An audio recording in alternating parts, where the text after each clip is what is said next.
আসসালামু আলাইকুম, জুম্মা মুবারক। আজ আমাদের একটা ভালো সুন্দর দিন, শুক্রবার। সবার জন্য রইল দোয়া, শুভকামনা।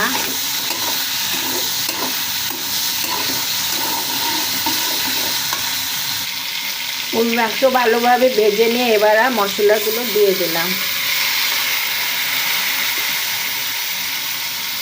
মশলা ছিল পেঁয়াজ বাটা, রসুন বাটা, জিরে বাটা ও শুকনো ঝালের গুঁড়ো।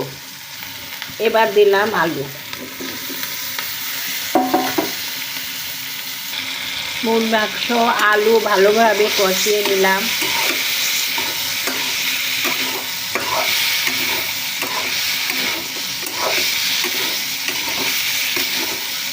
এবার এর ভিতরে ঝোলের পানি দিয়ে দিলাম।